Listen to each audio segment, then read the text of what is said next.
The slave market on Sorth Station wasn't a place for daylight. It existed in shadow, nestled deep beneath the docking arms where cargo and conscience went to rot. The scent of recycled air mixed with grease and dried blood. Everything was hushed, as if even the walls had learned not to listen too closely. Traders spoke in coded gestures, whispers, and bartered pain. Inside the cracked glass of Bioasis Pod 78, Zara sat motionless. Her emerald scales, once radiant with Vidian pride, were dulled with grime and neglect. Her wings, delicate structures like folded glass stained in greens and blues, were clamped tight against her back, their edges chipped and brittle. She was small even for her kind. Too small, the Krillian trader had decided, and too quiet, defective. The Krillian spat, his 3 yellow eyes narrowing as he leaned toward his newest customer. Mute from trauma. Doesn't sing, not even a whimper when probed. Can't be used for ceremony. Can't perform. Broken wing growth. Waste of space. Really, I'll cut you a deal. 500 credits. Final. Captain Marcus Rivera stood tall beneath the overheads, his black uniform absorbing the market's dim light. He didn't blink. Didn't ask for a lower price. His face gave nothing away, not even when the slaver hissed a crooked grin, expecting a snarl or a bargaining insult like every other customer before Rivera simply nodded. I'll take her. The credits transferred in silence. No threats, no hesitation. The Krillian paused, surprised. Most buyers either recoiled or ridiculed her, but the human, this towering figure from the dreaded battleship Retribution, didn't flinch, didn't smirk, didn't stare at Zara like she was a thing. He just stepped toward the pod. As the seal disengaged with a hiss, a dozen eyes turned. Whispers rose like static along the edges of the market. Other slavers leaned in, sensing something strange. The Retribution crew, parked in orbit with its scarred hull and ugly reputation, was known even here, far from Federation patrols. The humans aboard had been called many things: blood-drunk, rabid, cursed. The Thakkerai claimed they bit their enemies before shooting them. The Zelthrani believed they took hearts as trophies. Zara had heard the stories too. Every slave child did.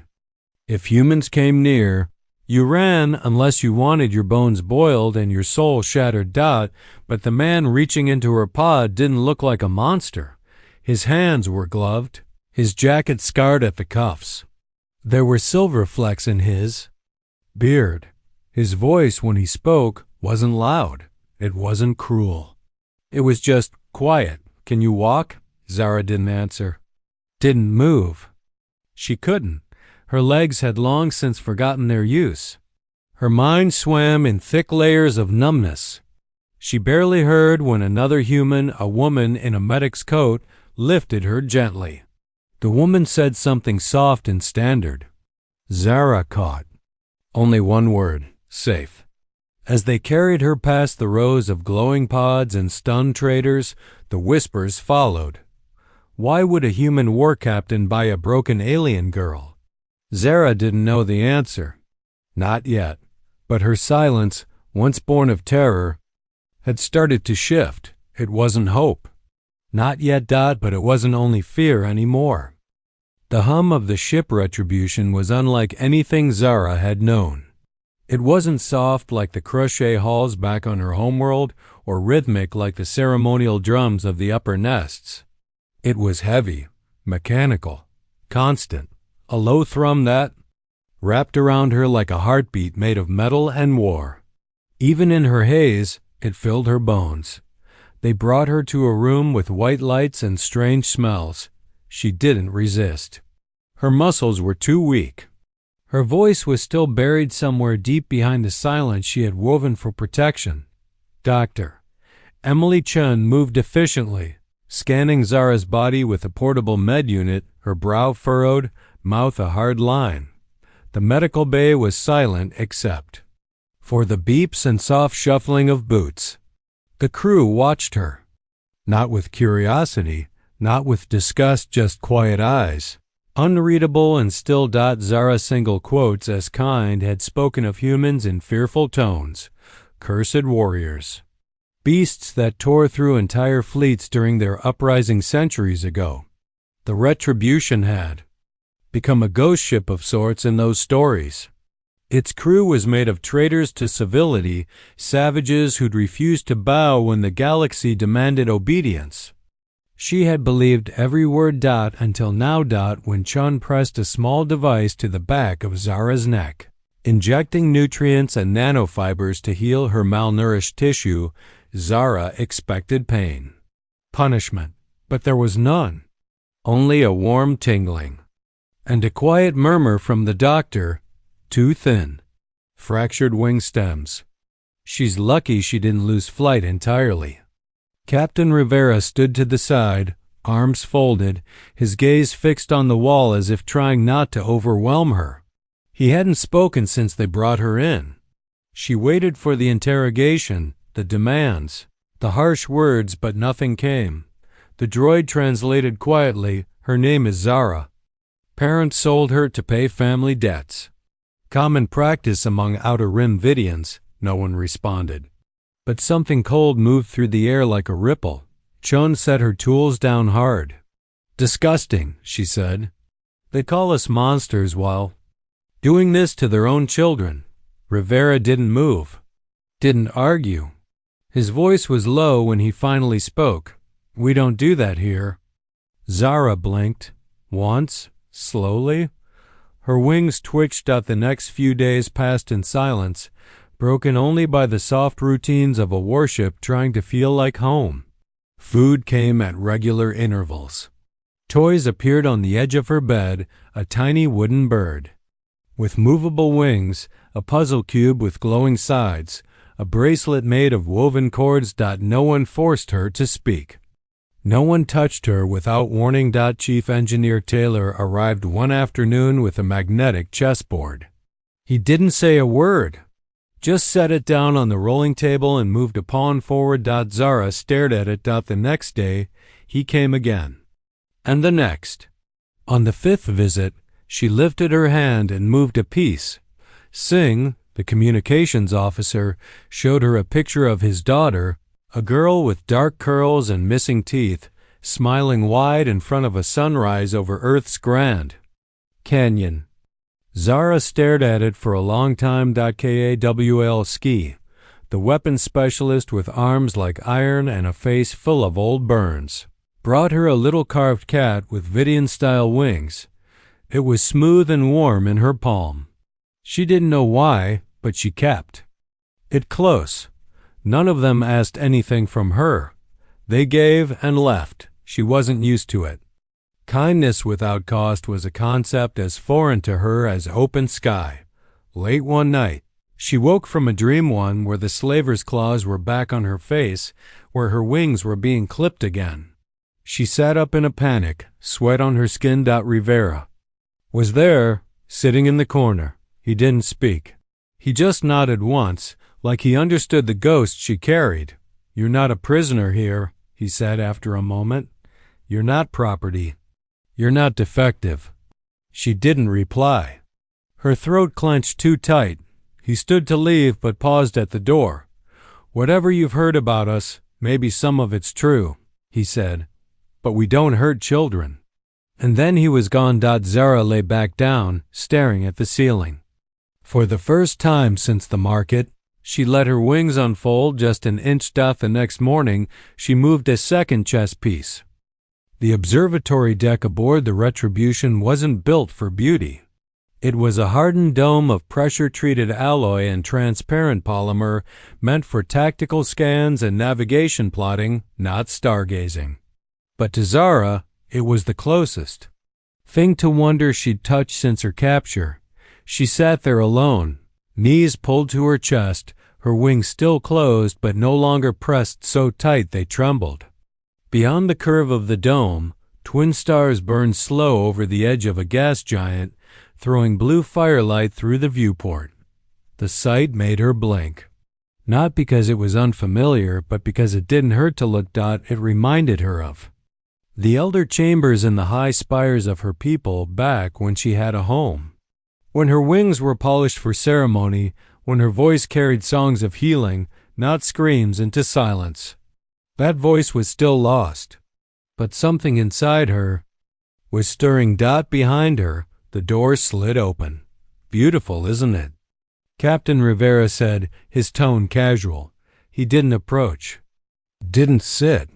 He stood near the entrance like a visitor asking permission. Zara didn't answer. But she didn't leave either. That one, he nodded to the brighter star. We call the Latrix 2.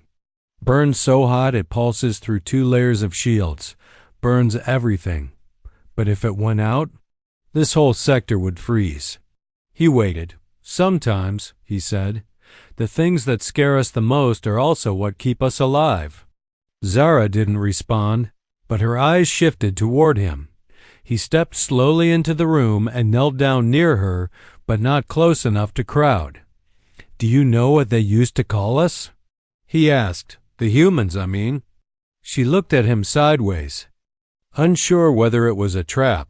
Ferals, devils, disease-blooded, he said with a dry smile. They said we came from a planet that taught war as religion and burned our own sky for fun. Said we were too dangerous to ever join the Federation, too emotional, too unstable. Zara's lips parted, but no sound came out. She didn't know why she wanted to ask, but she did. Why? Rivera leaned his back against the wall. Because we didn't bow. Not when they branded us, not when they broke us. We fought back. And we didn't do it clean. We didn't win with grace. We fought like monsters because they made us into monsters to survive. He looked at her then, not with pity, but recognition. But here's the part they never tell, he said quietly. After the war, we didn't burn everything.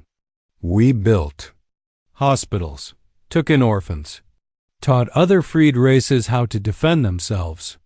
The same people who called us monsters asked for our help later, because we knew what pain was, and we didn't want anyone else to feel it. Zara was silent. Her fingers gently brushed the edge of her wing, where the cracks were slowly fading. I heard your people sing once, he said suddenly, switching tones. It was during a joint diplomacy ceremony years ago. The melody, it didn't need translation. It was beautiful, honest. Zara blinked. Her lips trembled.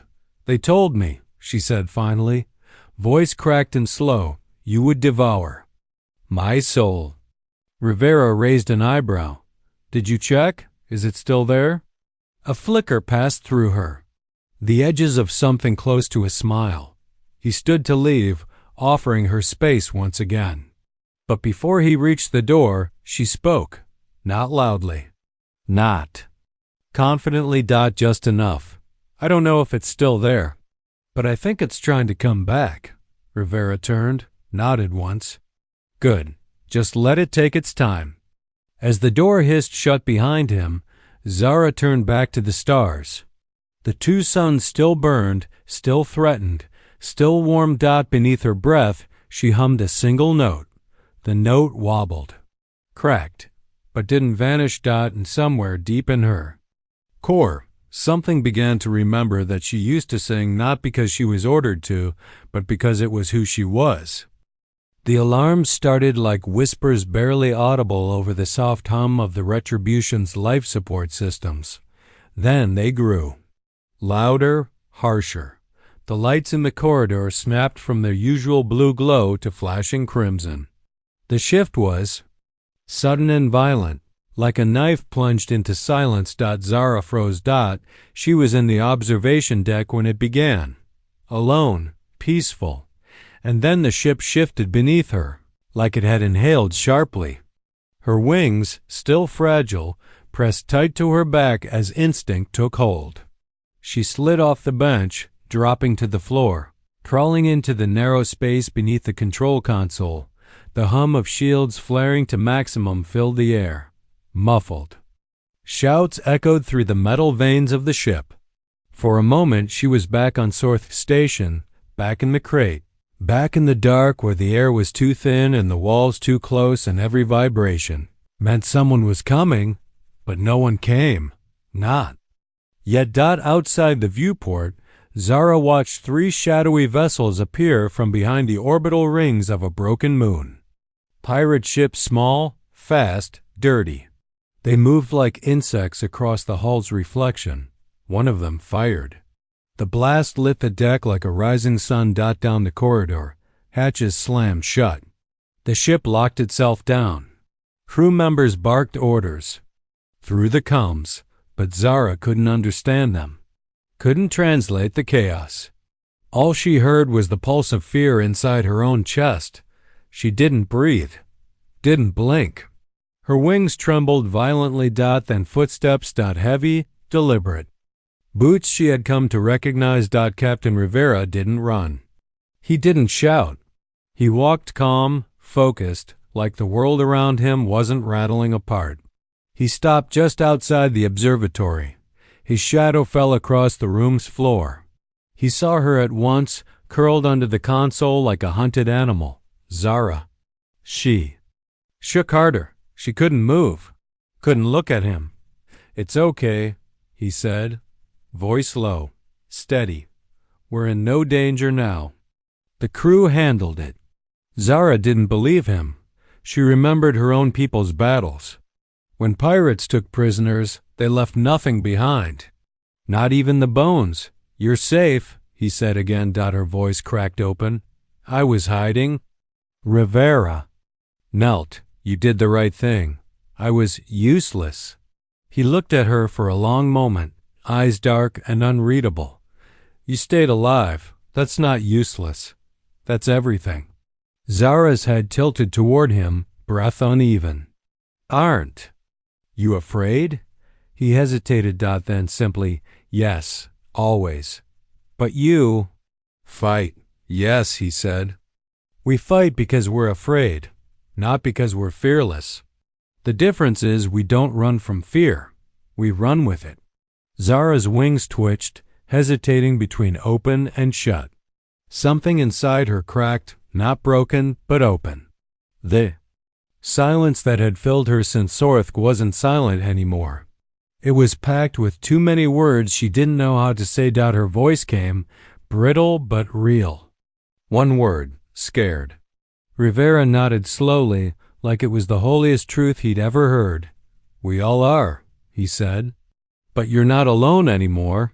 The ship's systems eased back to standby. The red glow faded to soft white. Engines purred. Beneath them, Rivera extended a hand, not to pull her up, just to offer.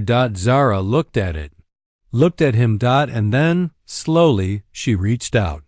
Her small green fingers rested in his for the first time, a hand made for war. Now used for rescue. Outside the observatory window, one of the pirate ships drifted dead through space. The others were long gone.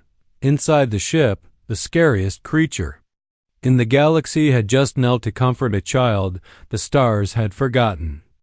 The next few weeks aboard the Retribution felt like a season that didn't belong in war.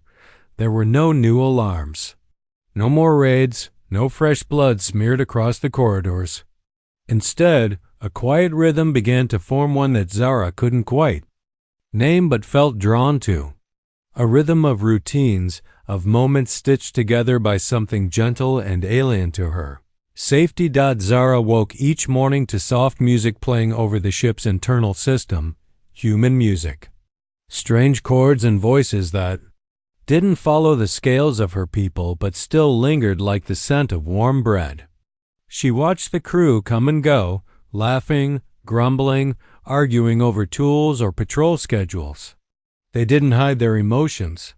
They wore them like uniforms, raw, unshaped, real. She began moving freely now. The first time she left her room. Without permission, she expected sirens, shackles, punishment, but no one stopped her. No one yelled. Instead, she wandered into the archive bay where Chief Engineer Taylor was knee-deep in a plasma conduit. "Need a hand?" she asked, Voice rough but steady. Taylor blinked, then grinned.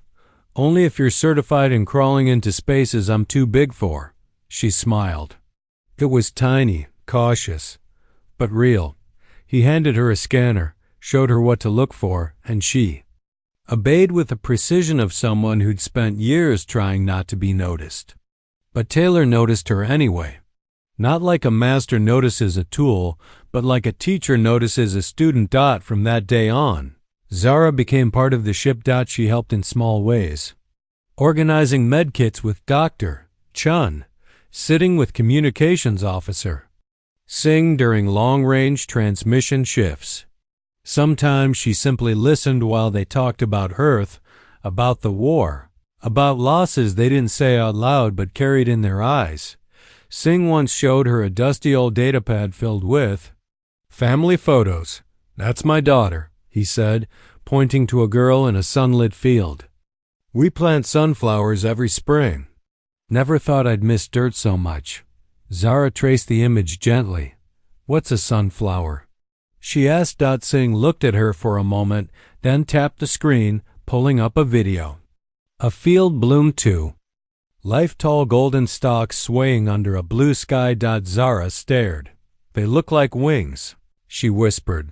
The next time she passed his station, a small hologram of a sunflower glowed beside his console. Kawl the gruff weapons officer, with half his face turned to scar tissue, surprised her one afternoon with another carving. This time it was a butterfly, delicate and smooth, shaped from dark veerwood. "Your wings," he grunted, not meeting her eyes. "Figured you'd want to see 'em like they're meant to be." She held it to her chest for hours. The biggest change came the day she entered the training chamber unannounced. Rivera was there, alone, running simulations. He turned as she walked in, her dress fluttering slightly from her own movement, no longer from fear. "I want to learn," she said. "Learn what?" "How to fight." Rivera set down his training blade. "Why?" She didn't answer right away. Her hands curled into fists. "So next time." "I'm not crawling under a console," he studied her, then nodded. "We'll start with balance. You fight best when you know where your feet are."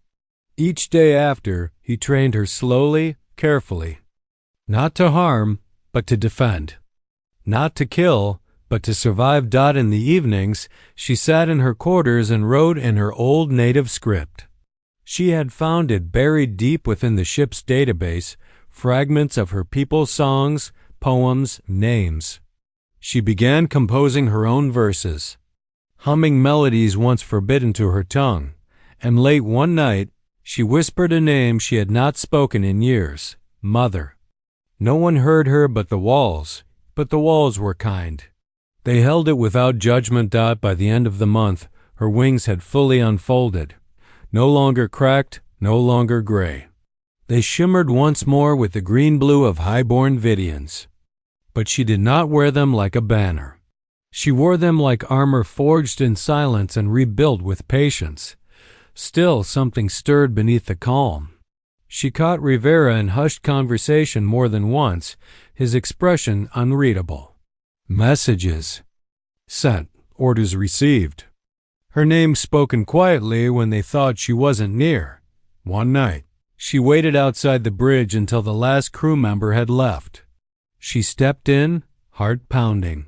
"You're sending me away," she said. Rivera turned slowly. He didn't. "Deny it. Your people have contacted the council," he said. "They're sending a delegation. They want you back."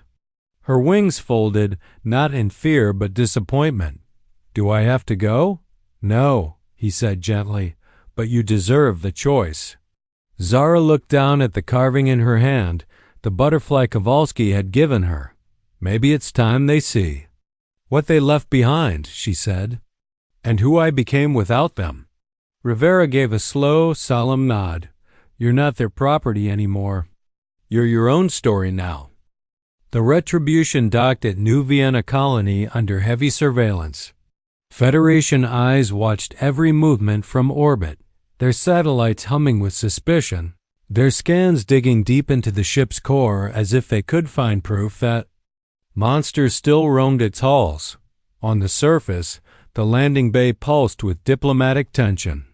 A line of Vidian officials stood in ceremonial robes iridescent green, threaded with symbols of hierarchy and purity. Their expressions were carved from stone. Behind them, Federation envoys hovered like specters, recording every breath. Zara stood at the airlock. Silent. Her dress shimmered faintly, stitched from salvaged silk and alloy mesh made by Dr. Chun. Herself, it was a compromise, part armor, part elegance. Her wings, once cracked and folded, now glowed with their natural fire, spread behind her in full display. They caught the artificial sunlight and scattered it across the floor. Like a sacred blessing, Rivera stood beside her. "You don't have to go," he said, voice low. "I know," she replied. "But they need to see, not just what I am, but what you are."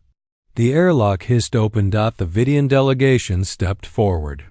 Their leader, a high-caste elder with scales polished to a mirror shine, blinked at Zara slowly.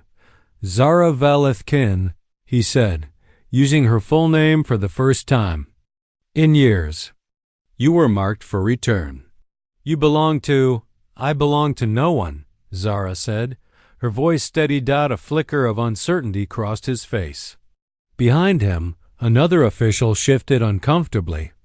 "We assumed from the reports that you were no longer viable for song duty."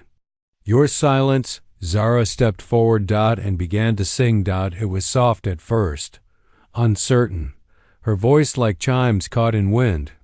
The melody followed the traditional greeting song of her people, but the words had changed. The verses were new. She sang of a battlefield made of steel and starlight, of warriors with scars who fought not for glory, but for each other. She sang of kindness offered without command, of strength that protected instead of punished, of monsters who held broken things so gently they became whole. The delegation froze. This was not the broken child they had expected to reclaim. This was someone transformed. Federation officers looked to one another, confused, uncertain. The story they had been told, the one about the savage humans corrupting alien minds, did not match the voice they were hearing. Rivera didn't speak. He didn't need to. Zara turned to him after the final note faded. "Can I give them something?" she asked. He nodded. She stepped toward the elder and reached into the pouch at her waist, pulling out a small carving the butterfly Kowalski had made. She placed it in the elder's hand. "This is what saved me," she said. "Not tech, not threats, not tradition. This." The elder looked at it like it was radioactive. "You want to stay with them?" "No," Zara replied. "I want to go home, but not to obey. To teach." "Teach what?" She smiled softly. "That monsters are real, but so is mercy." The delegation said nothing. They didn't know how. A decision had to be made, and fast. The Federation reps were watching. Galactic protocol dictated that a recovered citizen, if declared mentally fit, could not be detained against her will. Zara had just proven herself more than fit. Finally, the elder stepped back. Wings slightly lowered, a gesture of reluctant acceptance. "You may return, if you wish." Zara turned to Rivera. "Thank you," she whispered. Rivera held her gaze. "Stay alive, kid. And remember what you are." Her wings spread again, proud and tall. "I will. And when they ask who taught me, I'll tell them the truth." She walked toward the shuttle, head held high, her voice echoing behind her in one final chorus, not of sorrow, not of loss. But of freedom earned in the arms of those who were never meant to be saviors. The shuttle doors hissed shut behind Zara with a finality that rippled through the hangar like a closing chapter. The crew of the Retribution stood still, lined along the platform in full silence. No salute, no fanfare, just presence. Even the usual hum of engine maintenance had quieted, as if the ship itself knew something sacred was happening. Through the thick viewport, Zara watched them Rivera, arms crossed and jaw tight. Chun with her med satchel clutched to her chest. Taylor nodding faintly, as if approving her for a mission she didn't need to explain. Singh, his eyes glassy but proud. And Kowalski, stiff and silent, the largest shadow in the back, the only one not looking directly at her because he didn't have to. She still wore the butterfly carving he'd given her, hung on a cord around her neck like a badge of survival. The pilot, a neutral Federation officer with gray skin and mirrored implants, glanced at her through the reflection in the controls. "You ready?" Zara didn't answer. She was thinking about her voice, not just the one she'd recovered, but the one she'd found forged between broken wings and scarred warriors. Grown in silence and sung into fire. As the shuttle lifted, she sat. Straight, legs uncrossed, wings open. No more folding, no more hiding. The stars shifted around her. The colony grew smaller. Beneath the silence, her mind spun. Would her people listen? Would they hear the new verses she'd written? Would they call her liar, heretic, tainted by the touch of earthborn savages? She wasn't sure, but she knew one thing. She wasn't returning home as the same girl who'd been sold in a bioasis pod. She was returning as someone who had been loved without ownership. They docked at the outer ring of the Vidian homeworld, where a massive council dome loomed beneath translucent domes. This place had once glowed like a cathedral to light and law. Now, its brilliance felt faded. As Zara stepped from the shuttle, her wings drew gasps. Her presence rippled through the gathering crowd. Children stared. Elders flinched. And still she walked forward. The high voice of the council speaker called her name, demanding explanation, demanding to know where she had learned this version of the greeting song. They accused her of rewriting tradition, of disrespecting caste memory. She looked up. And began to sing. It was no longer soft. It was no longer cracked. Her song told of steel and fire, of a ship called Retribution that held more mercy than all the polished domes around her. She sang of a captain who listened, not because protocol required it, but because kindness did. She sang of a crew who didn't ask for loyalty or obedience, just survival, just a choice. Each verse wove into the next. Each breath cut through the lies. By the end, silence filled the great hall. Some looked away. Others lowered their heads. But one girl, young and barely past hatchling age, stepped forward, her own wings tucked tight. She reached out and touched the butterfly carving around Zara's neck. "Did they hurt you?" she whispered. Zara knelt. Double quotes. "No," she said. "They healed me." That night, a copy of her song was transmitted off-world. It was banned within hours. But it still spread through comms, through whispers, through ship-to-ship relays in backwater ports and mining colonies. And with it came something older than law. Truth. On board the Retribution, Rivera sat alone in his quarters. A single vid screen glowed beside him. It played a shaky transmission from an unknown source. Zara, singing under the twin moons of her homeworld. A dozen younglings gathered at her feet, listening. He watched in silence. Then, for the first time in years, he smiled. Outside his window, space stretched endlessly, a darkness full of old stories, broken systems, buried horrors. But now, a voice moved within that darkness. Not human. Not VIDIN. Just free. And sometimes that was more powerful than any war.